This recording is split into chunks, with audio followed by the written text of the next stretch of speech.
Good morning, good afternoon, good evening, or good night, everyone. I am once again going to be reading the Nutcracker, but as you probably have noticed, I fell inactive for several days. We're just going to say I fell asleep in my chair because, well, I've been very tired lately. Very busy, very busy. Even during these holiday hours. Now, we're going to read as much of the Nutcracker as we possibly can this time, and I'm not going to pace myself. Now, there's quite a bit of book to go through. Last time we got to page 14, and there's, I don't know, 99 pages. Fortunately, not all the pages are crammed with text, thank goodness, so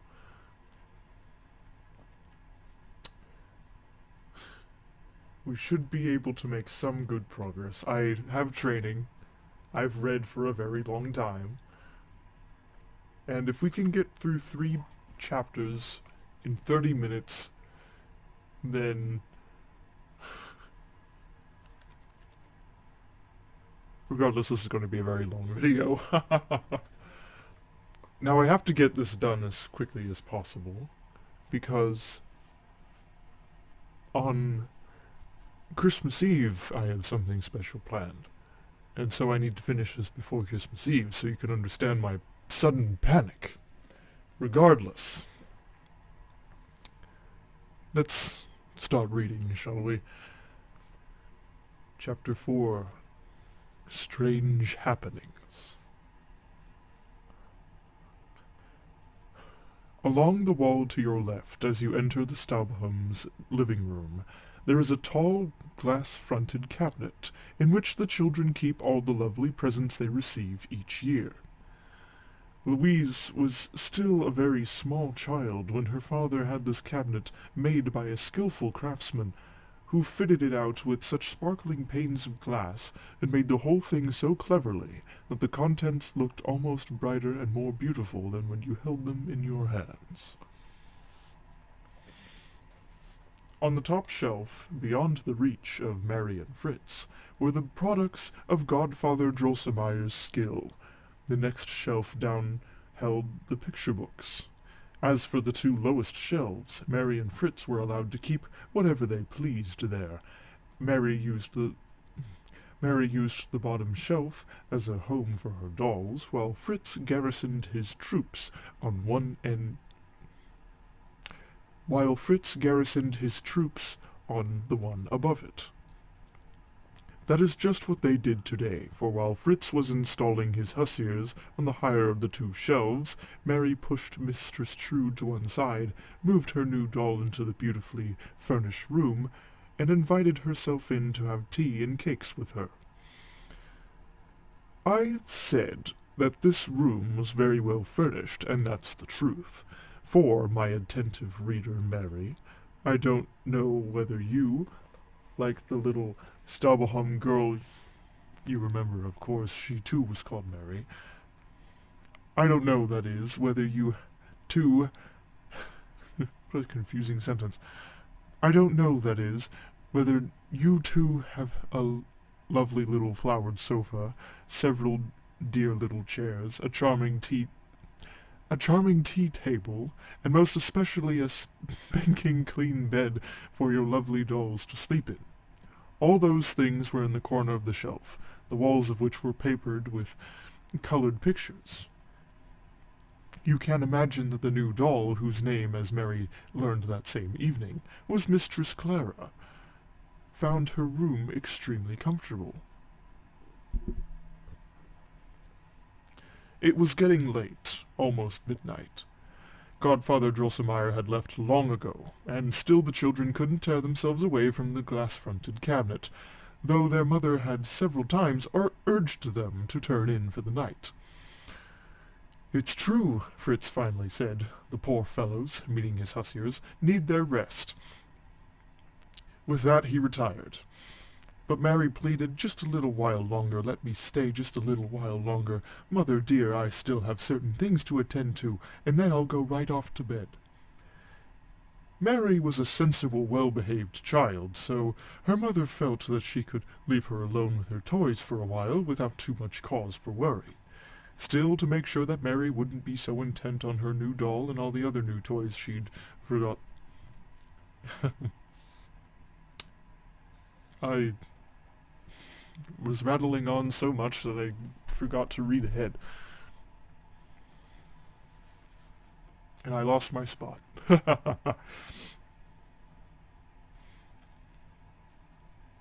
Still, to make sure that Mary wouldn't be so intent on her new doll and all the other new toys that she'd forget the candles around the cupboard, her mother put them all out, leaving on only the lamp, which hung from the ceiling in the middle of the room and cast a pleasantly soft light. "Go to bed soon, Mary, or you won't be able to get up tomorrow," said her mother as she went off to her bedroom.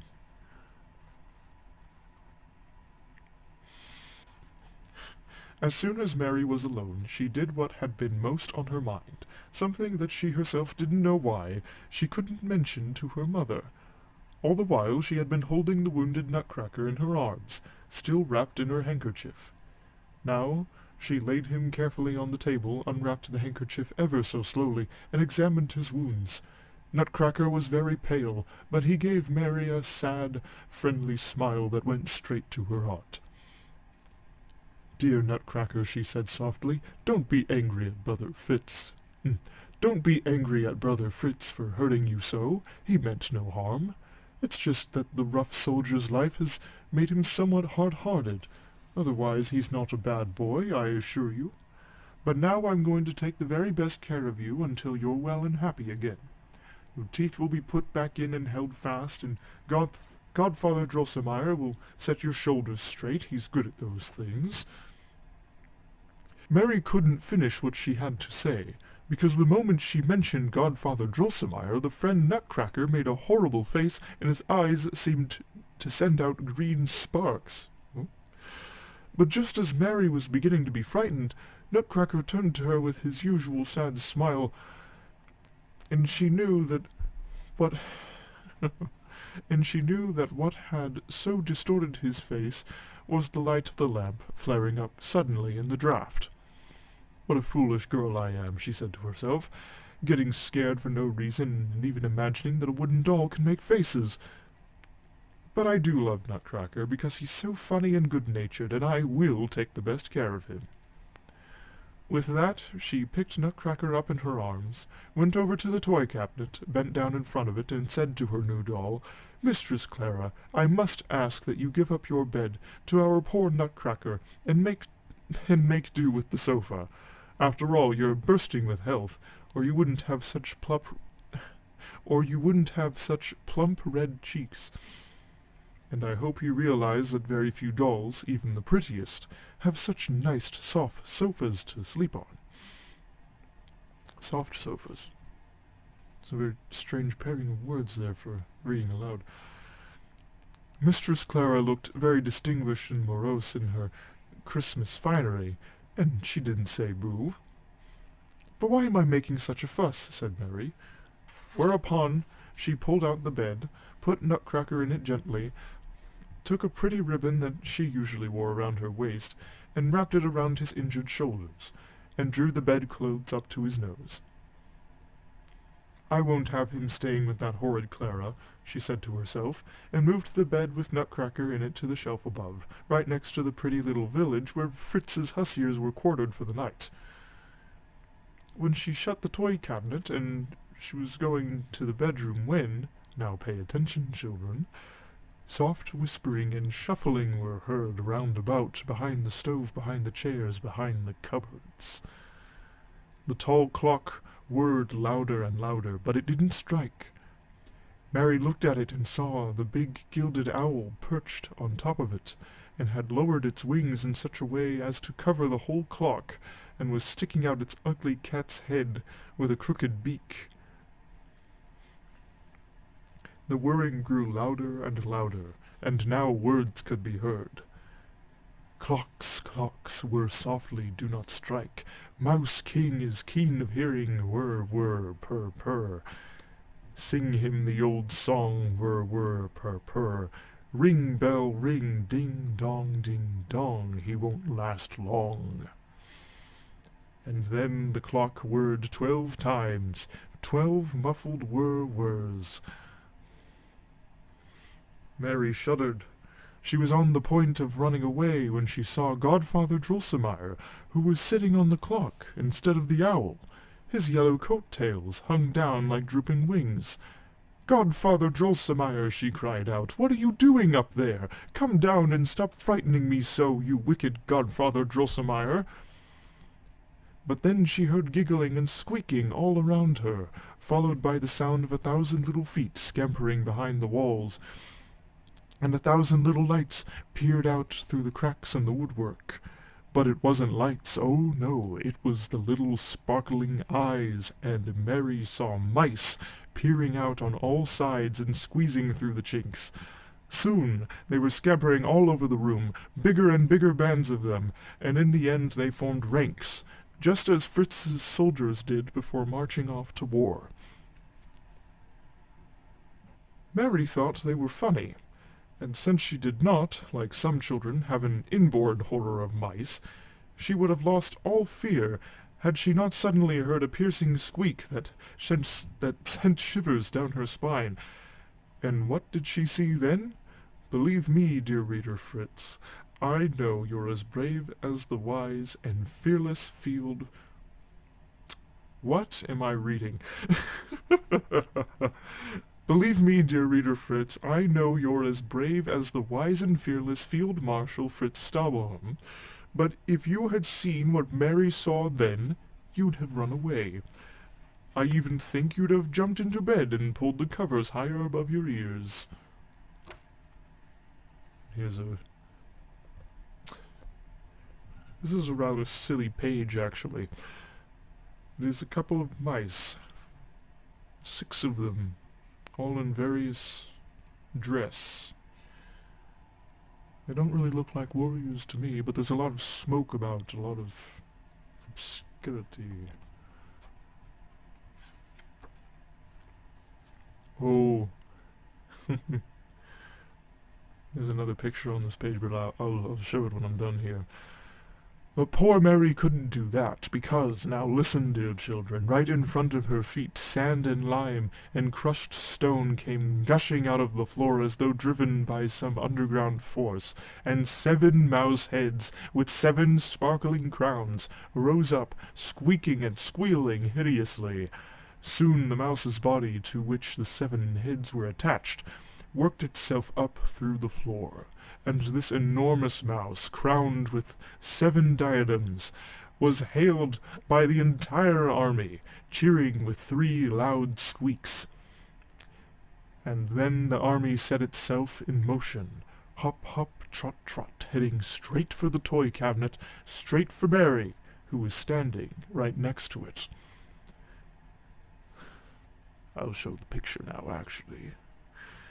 This is the 7-headed Mouse King.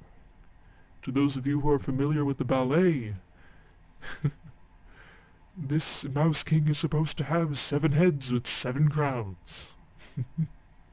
I think they chose a very nice number for the amount of heads and crowns, don't you think? All right, continuing on. Mary's heart beat so hard with fear and horror that she thought it would jump out of her body and she would die. And then she felt as if her blood were standing still in her veins. Close to fainting, she reeled backward, and then, crash! The glass pane she had struck with her elbow fell in slivers to the floor. For a moment she felt a stinging pain in her left arm, but suddenly her heart was lighter.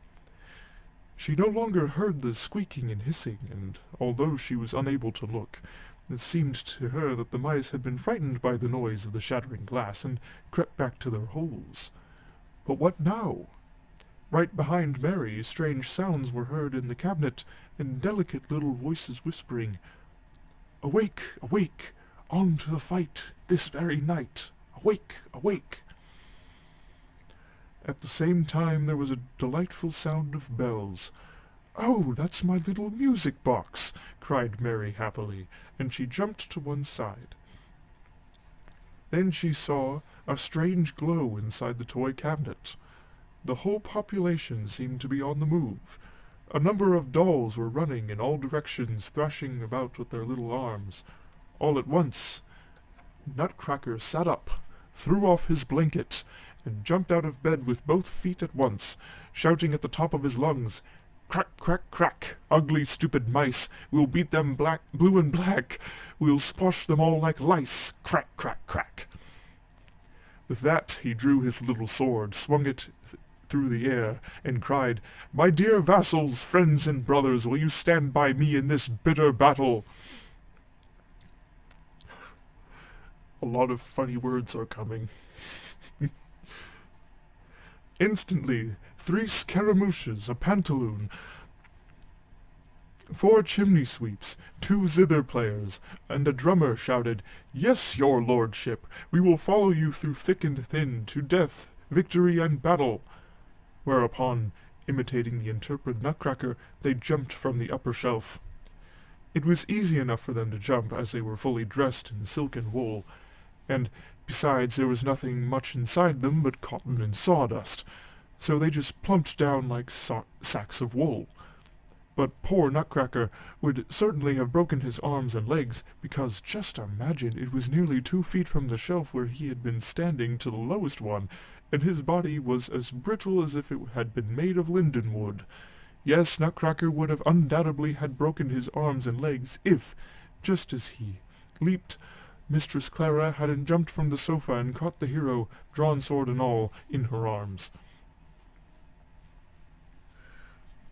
"Ah, my dear sweet Clara," cried Mary through her tears, "how unkind I was to you! I'm sure you were perfectly willing to give friend Nutcracker your bed."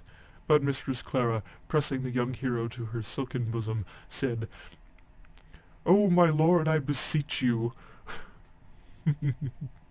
sick and wounded as you are, go not into the perilous battle. See how your brave vassals are mustering their forces, eager for the fray, and confident of victory. Scaramouche, pantaloon, chimney-sweep, zither-player, and drummer are already below, and the banner-bearers here on my shelf are already on the move.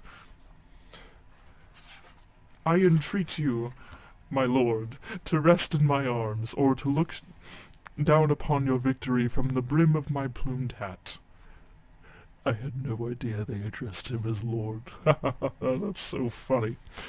So spoke Clara, but Nutcracker was so resistive and flailed about so with his legs that Mistress Clara had to put him down on the floor.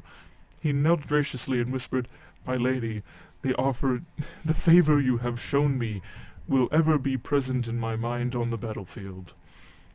Clara bent low, took hold of his arms, lifted him gently, quickly undid her spangled girdle, and tried to put it around his shoulders, but he took 2 steps back, laid his hand on his breast, and said solemnly, "Dear lady, do not waste this mark of favor upon me, for—" He stopped, gave a deep sigh, quickly tore from his shoulders the ribbon Mary had tied around him, pressed it to his lips, put it on as a token, and, bravely brandishing his bare sword, jumped as nimbly as a bird over the ledge of the cabinet to the floor.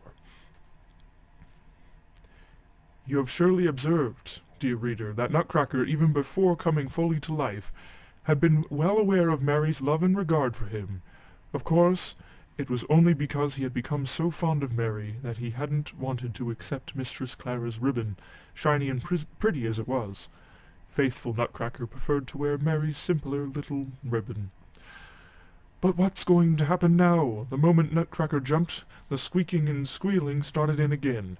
Under the big table the murderous hordes of mice came to a halt, and over them all towered the hideous mouse with 7 heads. What will happen now? It was a lot of reading.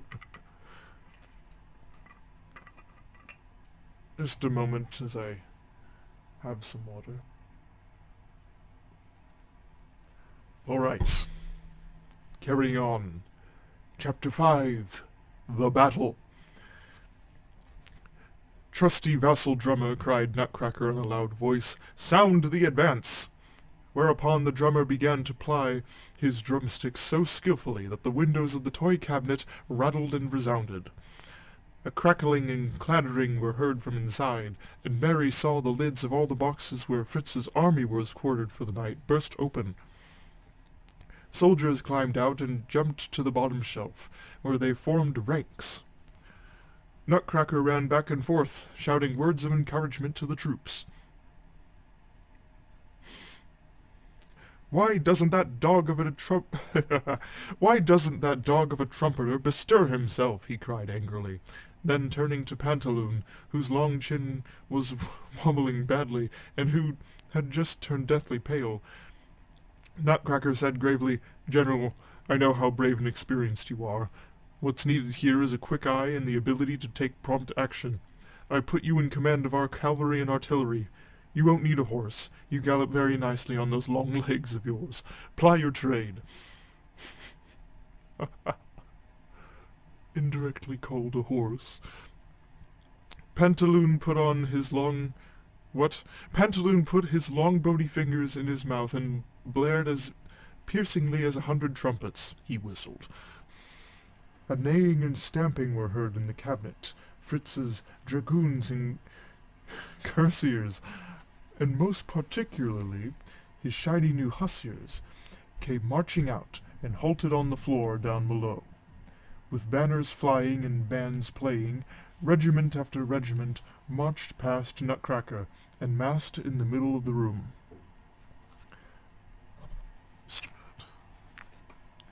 Fritz's artillery came clanking past. A few moments later the guns were going boom, boom. Mary saw sugar balls landing in the serried ranks of the mice, who were spattered with white powder, which made them feel very sheepish. But the worst damage was done by a battery of heavy guns set up on the Mamma's footstool, which fired jawbreakers, pum, pum, pum, in quick succession, at the mice, many of whom were laid low. But the mice advanced irresistibly, and overran some of the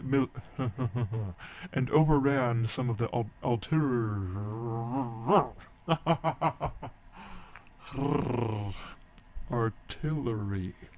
Yes, that's the word. But the mice advanced irresistibly and overran some of the artillery positions. Such was the confusion, and such were the smoke and dust, that Mary could hardly see what was going on. But this much was certain. Both sides fought with grim determination, and for a long while victory hung in the balance. The mice brought up more and more troops, and the little silver pills that they hurled powerfully and accurately with their slingshots penetrated even to the glass-fronted cabinet. Clara and Trude ran about in despair, wringing their hands till they were sore. "Shall I, the most beautiful of dolls," cried Clara, "die in the bloom of my youth?"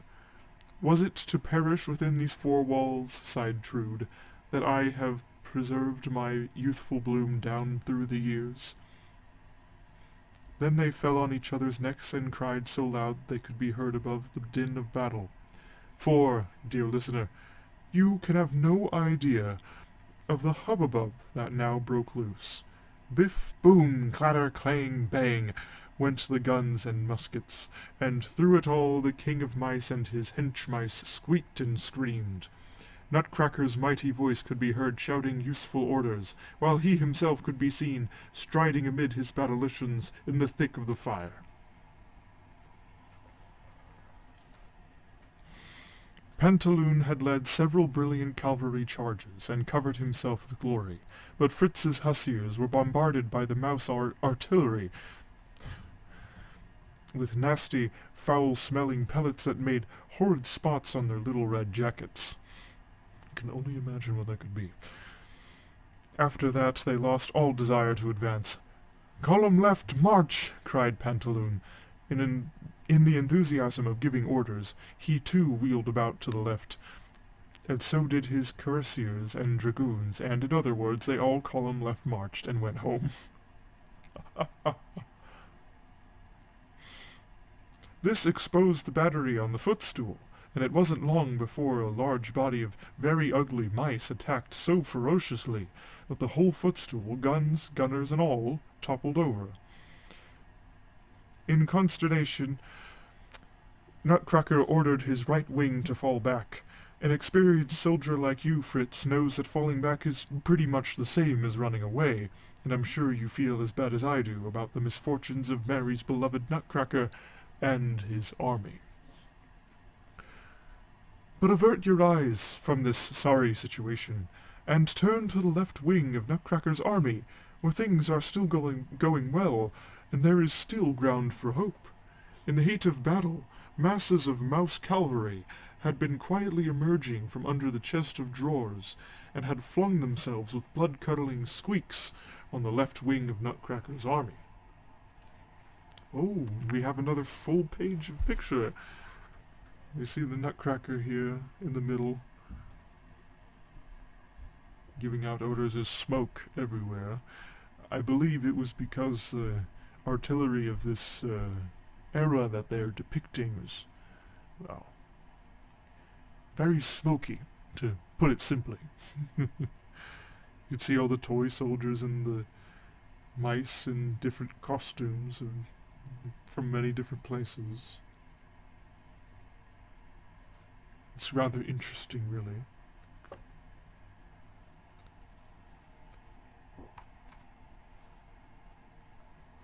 Anyways, moving on.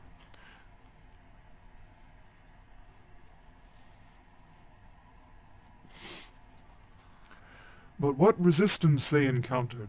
Slowly, because of the difficult terrain, the ledge of the glass-fronted cabinet had to be negotiated.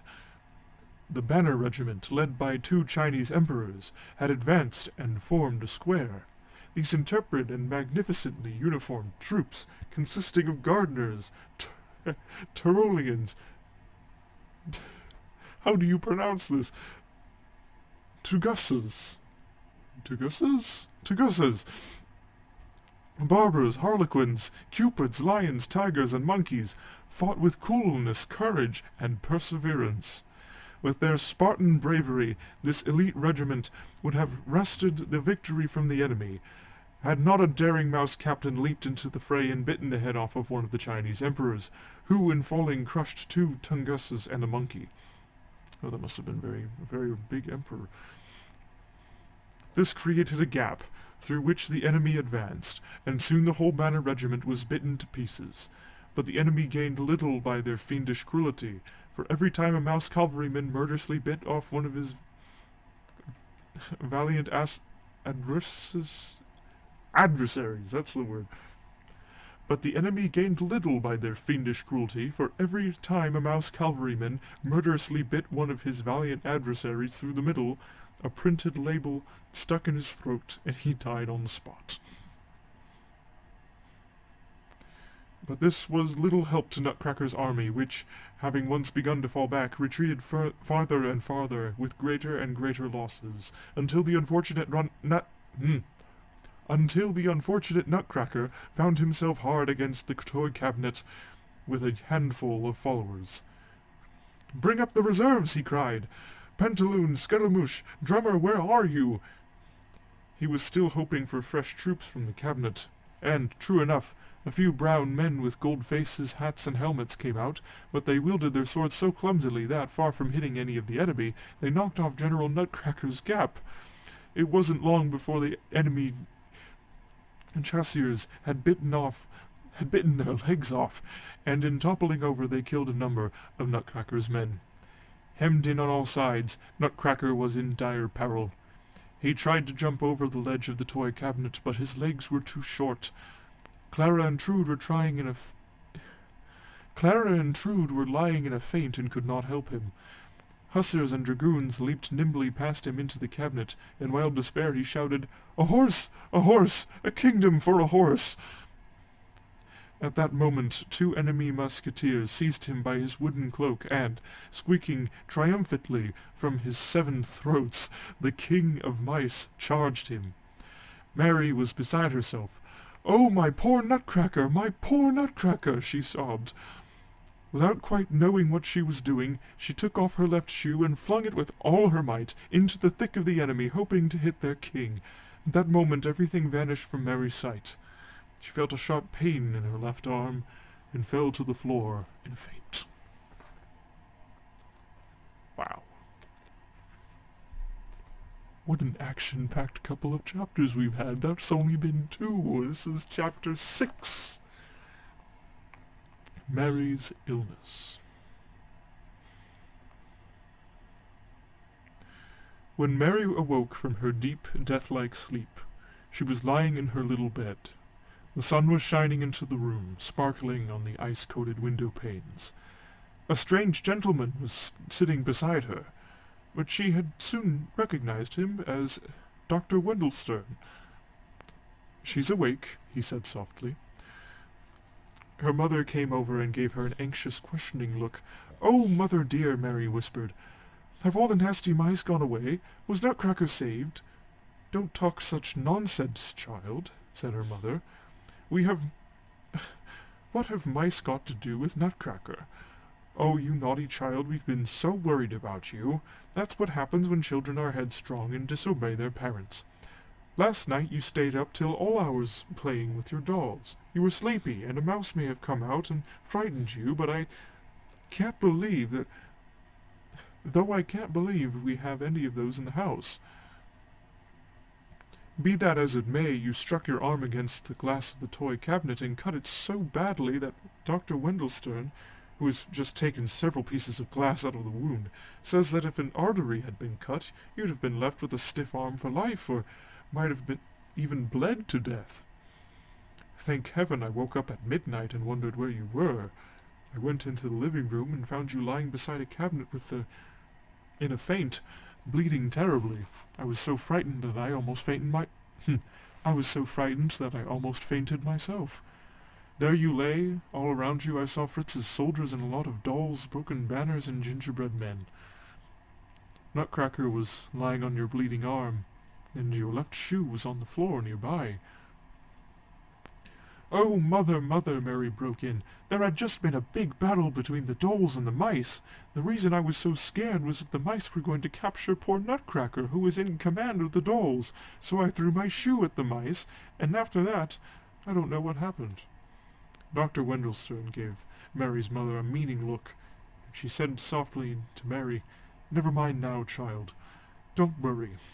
The mice are all gone, and Nutcracker is safe in the toy cabinet." Then Mary's father came in and had a long talk with Dr. Wendelstern. He felt Mary's pulse, and he heard some talk of wound fever. Just a moment. Another water break. You're going to be having a lot of these.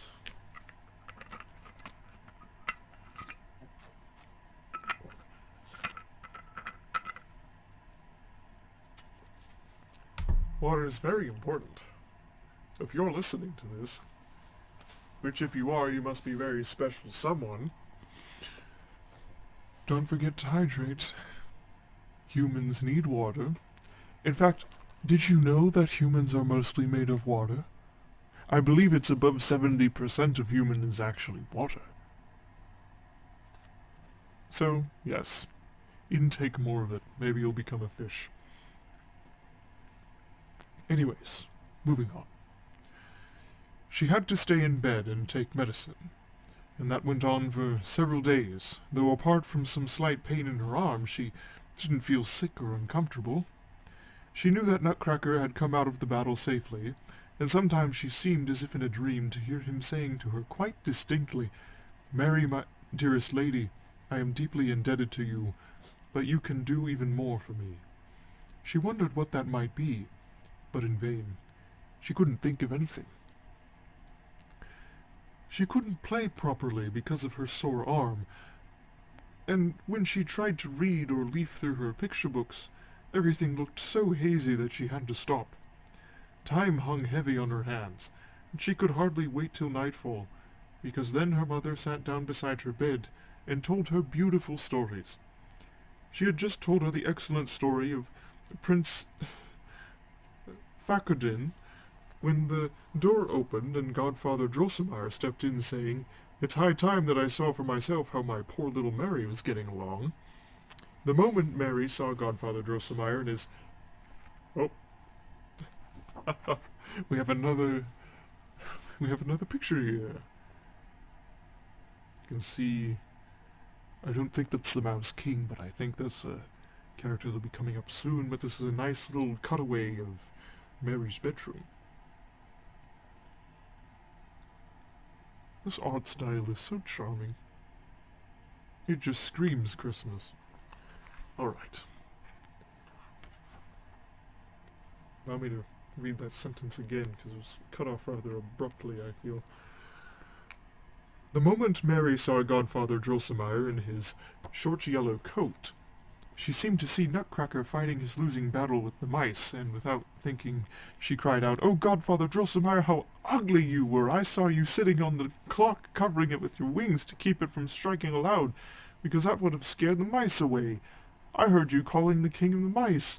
Oh, why didn't you come to Nutcracker's help, you nasty Godfather Drosselmeyer? It's all your fault that I hurt myself and have to lie here sick in bed." Goodness. Mary's mother was horrified. "Dear child," she said, "what are you talking about?" But Godfather Drosselmeyer made strange faces, and said in a rasping, monotonous voice, "Pendulum had to whir, softly purr, and couldn't strike. That's how pendulums are. But bells are ringing ding-dong, bing-bong, bing-bong. Doll girl, don't be frightened. Bells are ringing loud and long to chase the king of mice away. Owls come flying black and grey, pick-peck, pick-peck. Bells are ringing, clocks are whirring. Pendulums can't help whirring, snick, snack, whir and purr." Mary stared wide-eyed at Godfather Drosselmeyer because he looked entirely different and much uglier than usual, and was moving his right arm back and forth like a marionette. She would have been really afraid of him if her mother hadn't been there, and if Fritz, who had turned up in the meantime, hadn't interrupted him with loud laughter and cried out, "Goodness gracious, Godfather Drosselmeyer, you're really funny today. You make me think of the jumping jack that I threw behind the stove the other day." How dare he? But the children's mother said very gravely, "Dear Judge Drosselmeyer, what a strange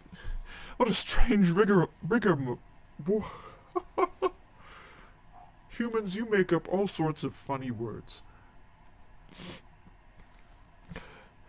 "Dear Judge Drosselmeyer, what a strange rigmarole, I think is how you pronounce that. What is the meaning of it all?" "My word," said Drosselmeyer, laughing, "don't you know my pretty watchmaker's song? I always sing it to little patients like Mary." With that, he sat down at Mary's bedside and said, "Don't be cross with me for not putting out all 14 of Mouse King's eyes. That wasn't possible. Instead, I've brought you something that will really give you pleasure." With that, he reached into his pocket, and guess what he took out? Nutcracker, whose lost teeth he had put back in very neatly and firmly, and whose broken jaw had been fixed as good as new. Mary cried out for joy, but her mother said with a smile, "You see how good Godfather Drosselmeyer is to your Nutcracker." "And, Mary," the judge broke in, "you'll have to admit that Nutcracker is no great beauty. Now, if you like, I shall tell you how such an ugliness came into his family. Oh, yes, it's been handed down from generation to generation. Or maybe you already know the story of Princess Pirlipat, the witch Mouserinks, and the clever clockmaker." "Hey, Godfather Drosselmeyer," Fritz interrupted, "you've put Nutcracker's teeth in just right, and his jaw isn't as wobbly as it was, but why hasn't he got a sword? Why haven't you given him one?" "My dear boy," said Drosselmeyer testily, You always have to complain. Why should I worry about Nutcracker's sword? I've cured his bodily ills. It's up to him to find himself a sword if he wants to." "That's a fact," said Fritz. "If he's worth his salt, he'll get himself the weapons he needs." "All right, Mary," the judge went on. "Tell me if you know the story of Princess Pirlipat." "No, I don't. Oh, tell it, Godfather Drosselmeyer." "I hope," said the mother. "I hope," said the child's mother, "I do hope, dear judge, that this story won't be as gruesome as your stories usually are." "Oh, no, dear lady," said Drosselmeyer. "On the contrary, this is a fairy tale."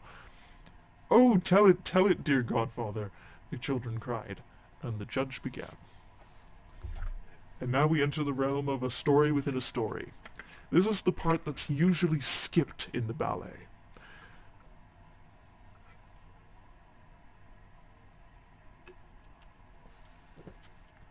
Honestly, it's a rather silly story if you ask me.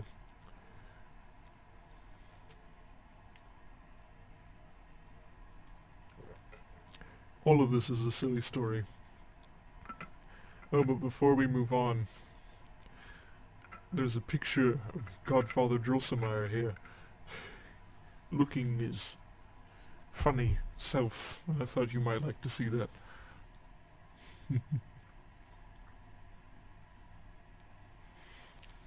You know, they say he's ugly, but I'm sure he's got his own charm. Alright. Alright, you boys in the audience. You know who I'm talking to. When I say the title of this chapter, you are to behave yourselves. I don't want to hear any snickering. You understand? Alright. Good. Chapter 7. The Story of the Hard Nut. Don't snicker. Pirlipat's mother was a king's wife. That made her a queen, and the moment she was born, Pirlipat was a princess. The king was beside himself with joy over his beautiful daughter, who lay in her cradle. He cheered and danced and hopped about on one foot, and shouted over and over again, "Hurrah! Has anyone ever seen anything as beautiful as my little Pirlipat?" And all of his ministers, generals, councillors, and staff officers hopped about on one foot like their sovereign, and shouted, "No, never!" And indeed it was undeniable that no more beautiful child than Princess Pirlipat had been born since the world began. Her little face might have been woven with the finest lily white and rose-red silk. Her eyes were like sparkling azure stones, and her curly locks were like threads of gold. What's more, little Pirlipat was born with 2 rows of pearly white teeth, with which, 2 hours later, he bit Lord Chancellor's finger when he bent low to get a closer look at her features, making him scream, "Oh, Jiminy!" as though it is also claimed that he just said, "Ouch!" On this score, opinions are divided to this day, but Pirlipat definitely bit the Chancellor's finger. And the whole kingdom was delighted at this indication that spirit, energy, and perspicacity, that's the word, were housed in Pirlipat's exquisite little frame. In short, everyone was happy. Only the Queen seemed troubled, though no one knew why. For one thing, she arranged for Pirlipat to be closely guarded. In addition to the sentries at the doors and 2 ladies in waiting sitting close to the baby's cradle, there had to be 6 nurses in the room at night. But what seemed utterly absurd and beyond understanding was that each of the 6 nurses had to hold a tomcat in her lap, and stroke him so busily all night that he would never stop purring. Dear children, you couldn't possibly guess why Pirlipat's mother had to take all these precautions, but I know, and I'm going to tell you without delay. On a certain occasion, a number of excellent kings and charming princes had foregathered the court of Pirlipat's father. Brilliant entertainment was provided, including tournaments, comedies, and balls. To show that he had adequate supplies of gold and silver, the king had decided to dig deeply into the royal treasury and treat his guests to something really splendid. So when the royal head cook informed him that the court astronomer had informed him that the time was right for the pork butchering, the king resolved to provide a sumptuous sausage feast. He hopped into his carriage and drove about, personally inviting all the kings and princes to a simple spoonful of soup, as he put it, for he wished to enjoy their surprise. And then he said amiably to the queen, "You know, my dear, how I like my sausages prepared." The queen knew exactly what he meant. He meant that she herself should perform the useful duty of sausage-making, as she had done on other occasions. More silly words incoming. The Chancellor of Hitchquir. Children, this is how it's spelled. Exchequuer. How am I supposed to pronounce that? It's your brain teaser for the day. Anyways, the Chancellor was ordered to remove the big golden sausage kettle and the silver casseroles from the great treasury vault and send them to the kitchen. A great fire was made of sandalwood. Ooh, sandalwood smells really good. The queen put on her damask apron, and soon the kettle was steaming with delicious sausage broth, whose fragrance penetrated even to the council chamber. Overcome with delight, the king could not control himself. "Just a moment, gentlemen," he cried, and he ran to the kitchen, hugged the queen, and stirred the kettle for a moment with his golden scepter. That calmed him, and he went back to the council chamber. The critical moment came when the fat had to be cut into small cubes and browned on silver spits.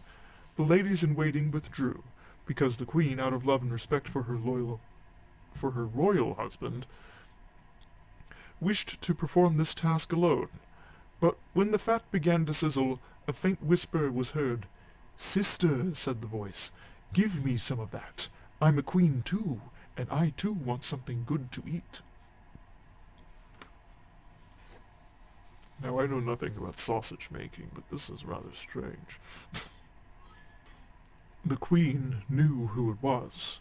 It was Madame Mouserings, who had been living in the royal palace for many years and claimed to be related to the royal family. She called herself the Queen of Mouselina, and had a large retinue under the stove. The queen was a kindly woman. Though unwilling to acknowledge Madame Mouserings as her sister, she was glad to let her share in the feast. "Very well, Madame Mouserings," she said, "come right out. Of course you may have some of my crispy fat cubes." So Madame Mouserings came hopping out, jumped up on the stove, and with her pretty little paws grabbed one little cube of fat after the other, as the queen forked them out to her. But then all Madame Mouserings's aunts and uncles came running, even her 7 sons, who were dreadful little rascals. They flung themselves on the fat, and the terrified queen found it impossible to fend them off. Luckily, the head lady-in-waiting came in and chased the intruders away before the fat was all gone. The court mathematician was called in, and what was left of it was carefully divided in accordance with his calculations. See? You do use math outside of high school. Drums rolled and trumpets blared. The princes and... What? The princes and potentates?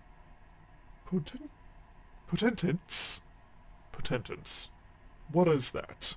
The princes and whatever, appeared in their resplendent robes of state. Some on white palfreys, others in crystal coaches. Children, what are these words? What are these silly little words that I'm seeing on these pages? Crown on head and scepter in hand, the king welcomed them and took his seat at the head of the table. During the liver sausage course the king became visibly pale and his eyes turned heavenward. Sighs escaped from his breast. Some unspeakable pain seemed to be gnawing at his vitals. But during the blood sausage course he sobbed and groaned and slumped in his chair, burying his face in his hands. Everyone jumped up. The court physician tried in vain to feel the unfortunate king's pulse. Some deep, mysterious suffering seemed to be tearing him to pieces. Drastic remedies, feather quills, and the like, were attempted. The queen pleaded with him to tell her what was wrong. At length he seemed to recover a little and muttered almost inaudibly, "Not enough fat." In despair, the queen fell at his feet, sobbing. "Oh, my poor unfortunate royal husband," she cried. "Oh, what sufferings you have endured! You see the culprit here at your feet. Punish her severely. Alack, alas, Madame Mouserings with her 7 sons and her aunts and her uncles ate up the fat, and—" With that, the queen fell back in a faint. The king jumped up in a rage and cried aloud, "Chief lady-in-waiting, how did this happen?" The chief lady-in-waiting told him as much as she knew, and the king resolved to avenge himself on Madame Mouserings and her family, who had eaten the fat that should have been in the sausage. The Privy Council was summoned, and it was decided that Madame Mouserings should be tried for her life, and that all her property should be confiscated. But since the king feared that she might go on eating his fat in the meantime, the whole matter was referred to the court clockmaker and wizard. This man, whose name was the same as mine, Christian Elias Drosselmeyer, promised to drive Madame Mouserings and her family from the palace forever by an act of astute statesmanship. What he actually did was invent several ingenious machines, to which small pieces of fat were attached by threads, and place them all over Madame Mouserings' apartment. Madame Mouserings was far too shrewd to be enticed by Drosselmeyer's contraptions. But all her warnings, all her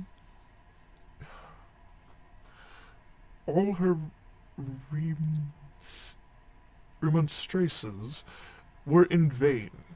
Lured by the pungent smell of browned fat, all 7 sons and any number of aunts and uncles went straight to Drosselmeyer's engines of destruction.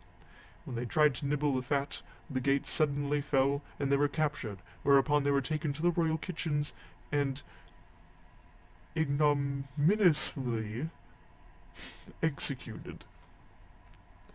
Don't make fun of me for not pronouncing these correctly. I'm sure if you looked at them you wouldn't do much better. Gathering what was left of her family, Madame Mouserings left the scene of her cruel loss.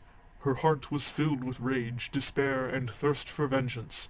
The court rejoiced, but the queen lived in fear, for she knew Madame Mouserings like a book, and felt sure she wouldn't take the death of her sons and relations lying down. Sure enough, Madame Mouserings appeared in the kitchen just as the queen was cooking kidney stew for her husband, who was especially fond of that dish, and said, "My sons, aunts, and uncles have been slain. Take care, your highness, that the queen of mice doesn't bite your little princess in 2. Take care." With that, she vanished and was seen no more, but the queen was so frightened that she dropped the kidney stew in the fire. That was the 2nd time Madame Mouserings had ruined one of the king's favorite dishes, and it made him very angry. That's enough for tonight. I'll tell you the rest another time. Much as Mary, who had ideas of her own about this story, begged Godfather Drosselmeyer to go on, he sprang to his feet, saying, "Too much at a time won't be good for you. I'll tell the rest tomorrow." As the judge was leaving the room, Fritz asked him, "Tell me, Godfather Drosselmeyer, is it really true that you invented mouse traps?" "How can you ask such a silly question?" said Miss Stahlbaum. But the judge smiled strangely and said, Do you think an ingenious clockmaker like me would be incapable of inventing a mere mousetrap? I like this Godfather Drosselmeyer character. Coming on an hour now in this recording. To those of you who are drawing, or doing something while listening to this, I hope it's going well. And for those of you that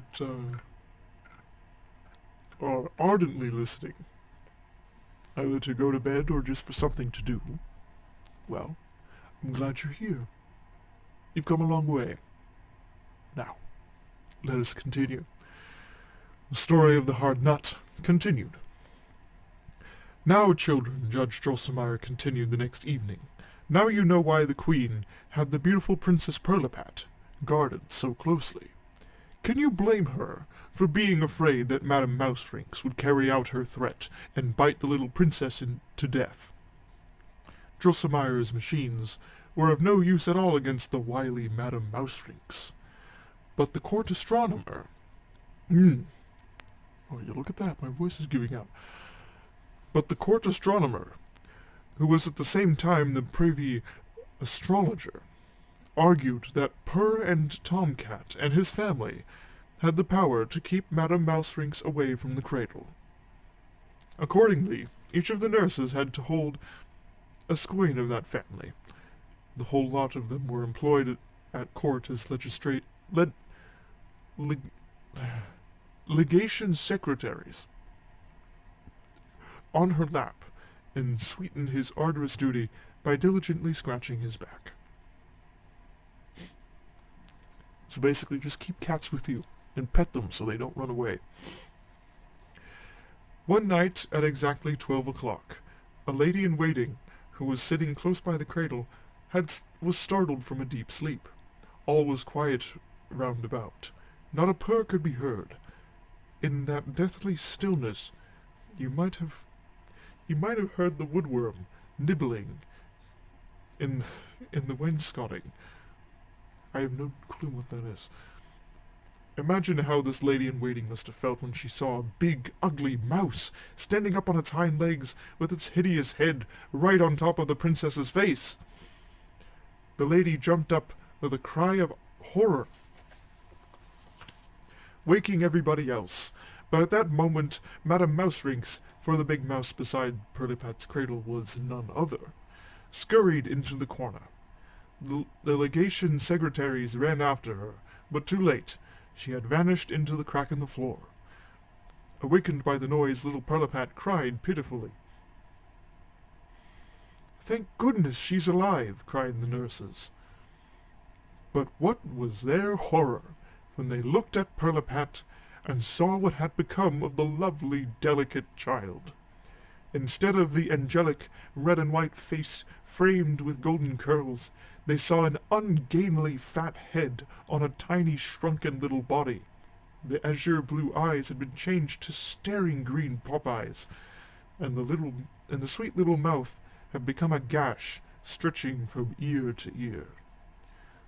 The Queen almost died of grief, and the walls of the king's study had to be covered with cotton batting because he kept ramming his head against them, wailing in the most pitiful voice, "Oh, what an unhappy monarch I am!" This story's insane. He might have realized by then that it would have been better to eat his sausages without fat and to leave Madame Mousetrix and her tribe in peace under the stove. But that wasn't how Pirlipat's royal father's mind worked. He simply put all the blame on the royal clockmaker and wizard, Christian Elias Drosselmeyer of Nuremberg, and issued a decree giving Drosselmeyer 4 weeks to restore Princess Pirlipat to her former state, or at least suggest a surefire means of doing so, failing which he should suffer a shameful death at the hands of the royal executioner. Drosselmeyer was terrified, but then, trusting in his craft and in his luck, he did what seemed to be the first thing to do. He skillfully took... What? Hold on. Let me read this. He skillfully took Princess Pirlipat apart, unscrewed her hands and feet, and examined her inner structure. What? No. What sort of clockmaker is he, to take apart a baby and to put her back together again?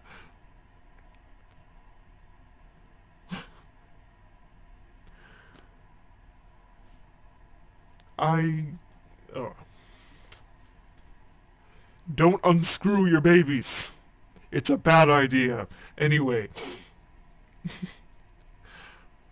Unfortunately, he discovered that the larger she grew, the more hideous she would be, and could think of no remedy for it. So he carefully put the princess together again, and, sitting beside her cradle, which he was not allowed to leave, he sank into deepest gloom.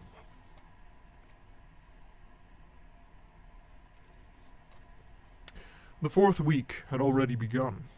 Indeed, it was already Wednesday of that week when the king, his eyes flashing with rage, looked in, shook his scepter with all his might, and cried out, "Christian Elias Drosselmeyer, cure the princess, or you must die!" Drosselmeyer wept bitter tears, but Princess Pirlipat just cracked nuts. What? For the first time, the wizard was struck by Pirlipat's unusual appetite for nuts, and also noticed that she had come into the world with teeth.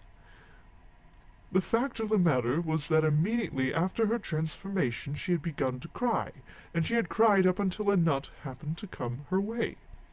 In a trice she cracked the nut and eaten the kernel. That calmed her, and from then on her nurses had thought it wise to keep her supplied with nuts. Oh, holy natural instinct, oh, eternally inscrutable sympathy of all beings, cried Christian Elias Drosselmeyer, thou hast shown me the door to the secret. I shall knock at that door, and it will open. He asked to leave to take counsel of the course. Oh dear. He asked leave to take counsel of the court astronomer, and was brought to him under heavy guard. The 2 wise men embraced and wept and embraced, for they were dear friends. Then they withdrew into a secret chamber and consulted numerous books dealing with instinct, sympathies, antipathies, and other mysterious things. Night fell. The astronomer gazed at the stars, and, with the help of Drosselmeyer, who was also versed in such matters, drew up Princess Pirlipat's horoscope. This was no easy matter, for the lines of her destiny crisscrossed and tangled, but at last, oh joy! At last it was clearly revealed that all Princess Pirlipat had to do to throw off the spell that had made her ugly and to recover her beauty was to eat the sweet kernel of the nut Crackatuck. The nut Crackatuck had a hard... What? The nut Crackatuck had so hard a shell that a field howitzer could ride over it without it cracking. This hard nut had to be cracked in the princess's presence by the teeth of a man who had never shaved and never worn boots, and this young man would have to hand her the kernel with his eyes closed and not open them until he had taken 7 steps backward without stumbling. And you thought that things in fairy tales couldn't get any sillier. Well, here we are. Drosselmeyer and the court astronomer had been hard at work for 3 whole days and nights. That Saturday the king had just sat down to his noonday meal when Drosselmeyer, who was scheduled to be beheaded on Sunday, burst joyously into the room and announced that he had discovered the way to restore Princess Pirlipat's lost beauty. The king embraced him rapturously and promised him a diamond sword, 4 medals, and 2 new Sunday coats. How oddly specific. I expect you, he added affably, to get to work right after lunch. Just see to it, my dear wizard, that an unshaven young man in shoes is on hand with the Nutcracker. And don't give him any wine to drink beforehand, because we don't want him stumbling when he takes 7 steps backward like a crab. Afterwards he can get as drunk as he likes. The king's words filled Drosselmeyer with consternation. Consternation, yes. Trembling and quaking, he explained to the king that though the means had been revealed, both the Nutcracker and the young man who could crack it with his teeth remained to be looked for, and was doubtful whether Nut and Nutcracker would ever be found. The king, in a towering rage, swung his scepter over his crowned head and roared with the voice of a lion, "In that case we'll go through with the beheading." Luckily for the terrified Drosselmeyer, the king had enjoyed his lunch most especially that day, and was therefore disposed to heed the sensible advice that the magnanimous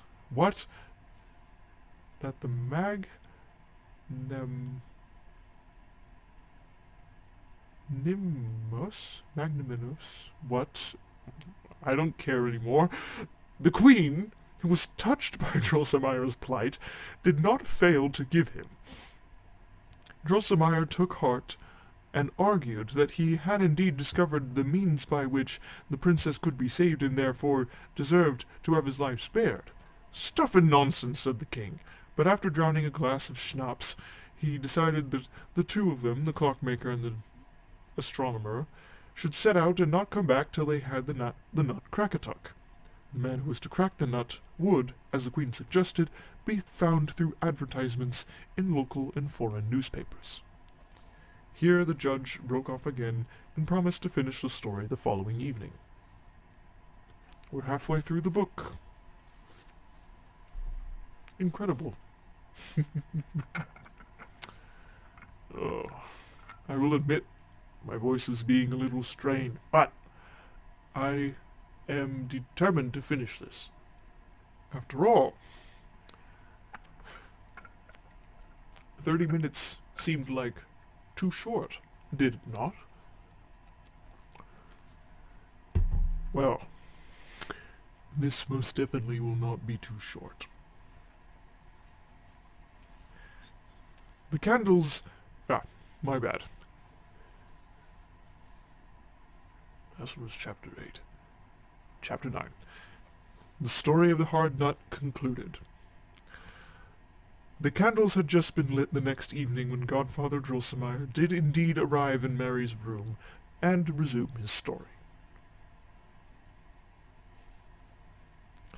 Drosselmeyer and the court astronomer had been travelling from place to place for 15 years, and still they had discovered no trace of the Nutcracker. Children, I could spend 4 weeks telling you about all the places they went, and all the strange and unusual things that happened to them, but I won't. Instead, I shall only tell you that Drosselmeyer was sick at heart and longed for his beloved city of Nuremberg. One day, when he and his friend were smoking wretched tobacco in the middle of a large forest in Central Asia, Drosselmeyer was quite overpowered by homesickness.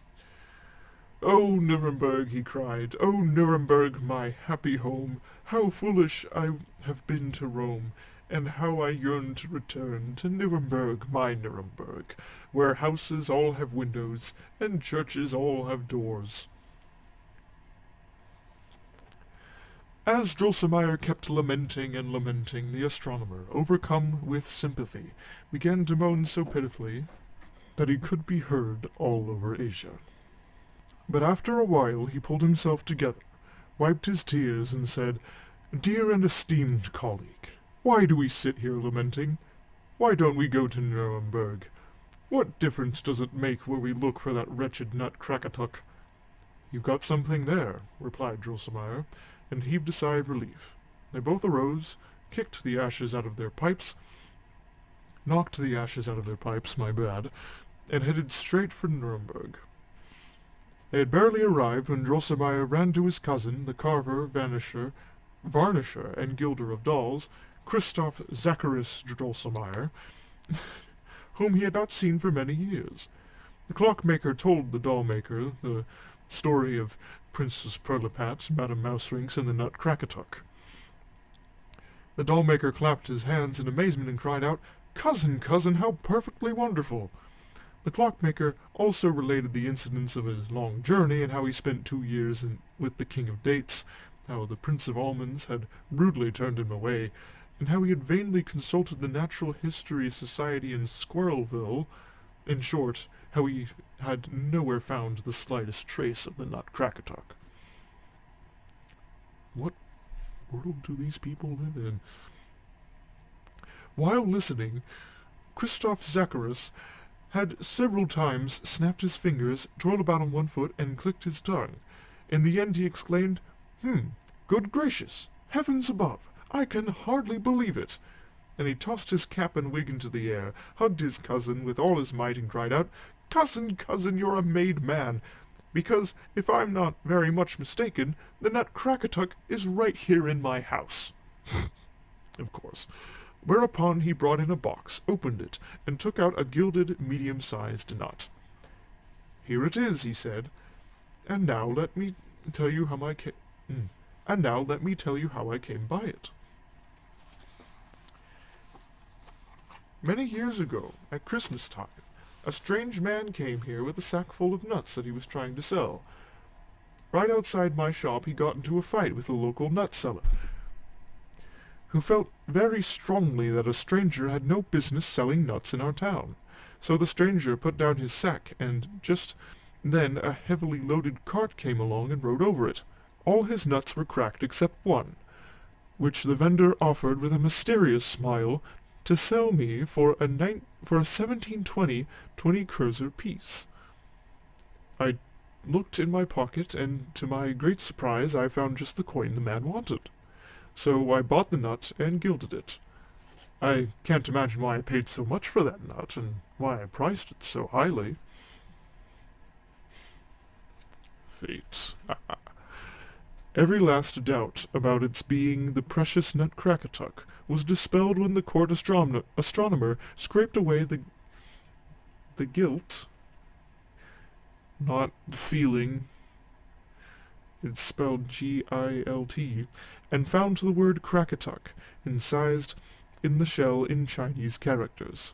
The travelers were overjoyed, and the doll-maker was the happiest of men when his cousin Drosselmeyer assured him that his fortune too was assured, since, in addition to a sizable pension, he'd be supplied with gold for his gilding as long as he lived. The two travelers, the wizard and the astronomer, had already put on their nightcaps and were getting ready for bed, when the astronomer spoke up as follows. "Esteemed colleague, one piece of good fortune never comes alone. Take my word for it, the Nutcracker isn't the only thing we found. We've also found the young man who's going to crack it between his teeth and give Princess Pirlipat the beauty kernel. I am referring to none other than your cousin's son." And in his enthusiasm he protested, "No, I will not go to bed. I mean to draw up the young man's horoscope this very night." And with that, he threw off his nightcap and set to work on his observations. True enough, the cousin's son was an affable, nice-looking young fellow, who had never shaved and never worn boots. In his younger days, to be sure, he had been a jumping jack for a Christmas or two, but all trace of that had vanished, for since then his father had taught him proper behavior. Now, at Christmas time, he wore a sword and a red jacket with gold trimmings, and since he carried his hat under his arm, there was nothing to hide his magnificent pig-tailed wig. There he stood at his father's shop, gallantly cracking nuts for young ladies, for which reason they called him Nutcracker. It's all just lining up so perfectly, isn't it? Next morning, the astronomer threw his arms around the clockmaker and cried out, "It's him! We've got him! He's found! But there are two things, my dear colleague, that must be borne in mind. First, you must make your excellent nephew a sturdy wooden pigtail connected with his lower jaw in such a way that a tug at the one sets the other in motion. Second, when we return to the palace, we must take care not to tell a soul that we have brought the young man who is to crack the nut with his teeth. In fact, he must not show himself until we have been there for some time. I read in the horoscope that after a few others have broken their teeth trying to crack the nut, the king will promise the princess and his throne to the man who succeeds and thereby restores the princess's lost beauty. Oh, I see. Very clever astronomer. Cousin Dollmaker was so delighted to hear that his son was going to marry Princess Pirlipat and become a prince and a king, that he entrusted the boy entirely to the care of the two travelers. The pigtail that Drosselmeyer attached to his hopeful young nephew was a complete success, and thanks to this device the boy was able to crack the hardest peach pits. Ouch. Drosselmeyer and the astronomer sent word to the palace that the Nutcracker had been found, and advertisements were put in the papers forthwith. By the time the travelers got there, several handsome young men, including one or two princes, had arrived, determined, thanks to the soundness of their teeth, to free the princess from the witch's spell. The travelers were aghast when they saw the princess. The little body with its tiny hands and feet could barely support the ungainly head. The ugliness of the face was accentuated by a white cotton beard that had sprouted over her mouth and chin. Ooh.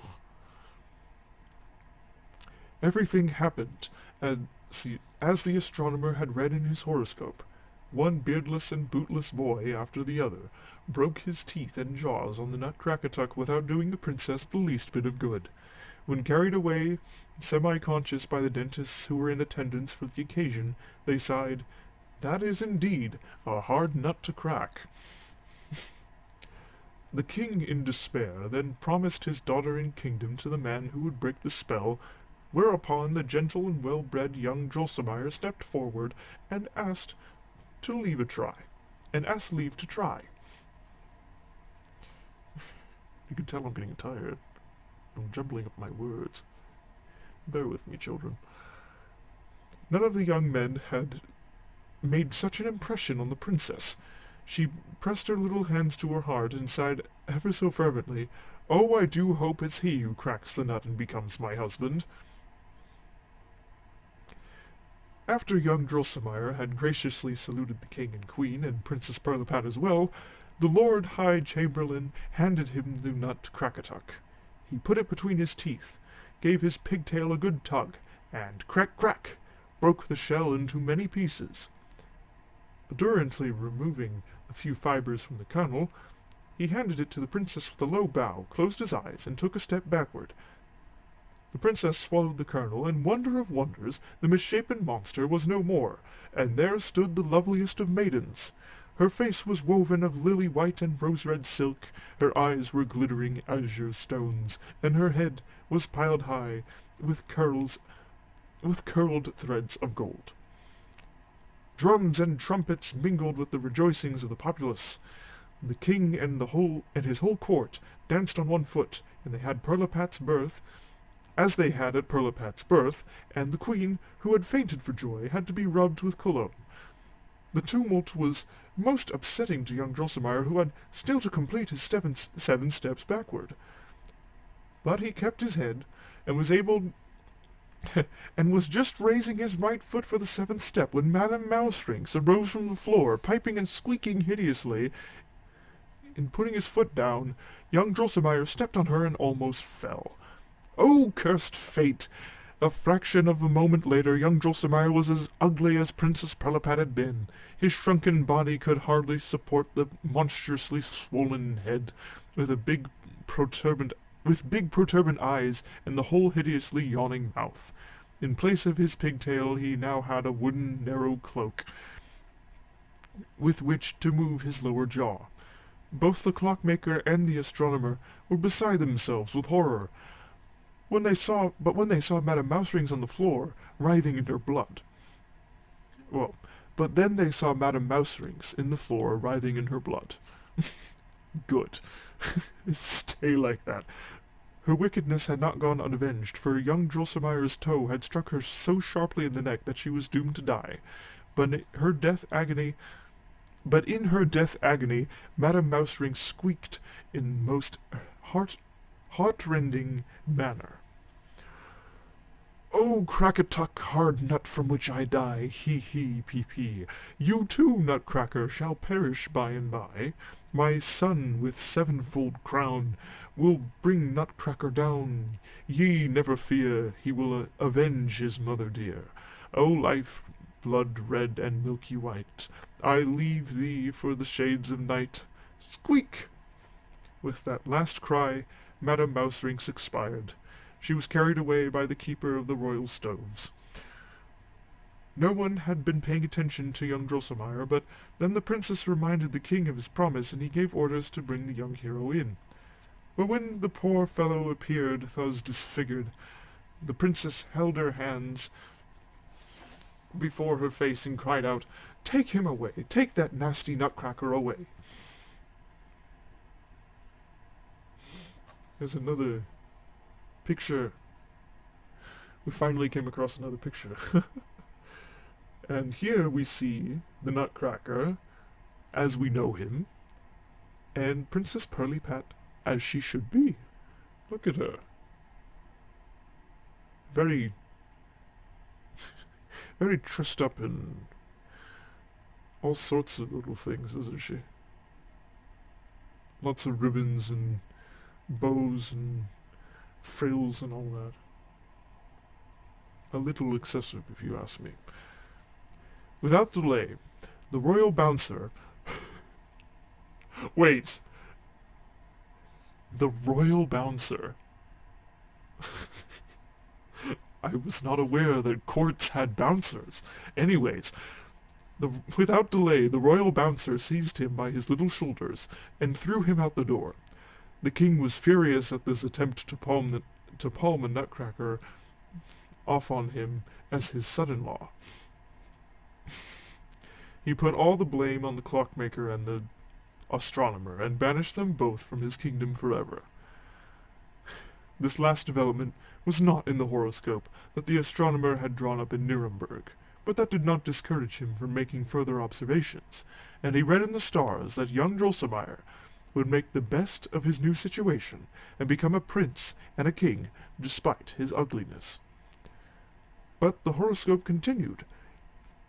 He would cast off his ugliness only if he could kill the son whom Madame Mouserings had borne after the death of her 7 sons with their 7 heads, and if he could win a lady's heart in spite of his ugliness. And it seems that young Drosselmeyer, as most recently seen in his father's shop in Nuremberg, is a Nutcracker but also a prince. That, children, is the story of the hard nut, and now you know why people say that that was a hard nut to crack, and why it is that nutcrackers are so ugly. The judge had finished his story. In her opinion, said Mary, Princess Pirlipat was a horrid, ungrateful minx. Fritz, however, thought that if Nutcracker had an ounce of spunk, that he would make short shrift of the King of Mice and get his good looks back. Oh, it is quite late. For you, maybe. Coming on an hour and 30 minutes. And my eyes are getting weary. I'm gonna put myself asleep if I'm not careful.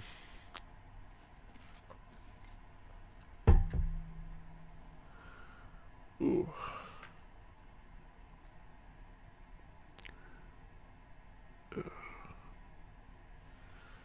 Let me assess the situation. Oh my. Considerably, there's not that much left, but it's still a lot of reading. I am rather tired. So, children, I'm going to pick this up later today. To those of you hearing this, thank you for sticking as long as you have. Later today, you will hear how this story ends. But for now, I'm going to rest and get my energy back.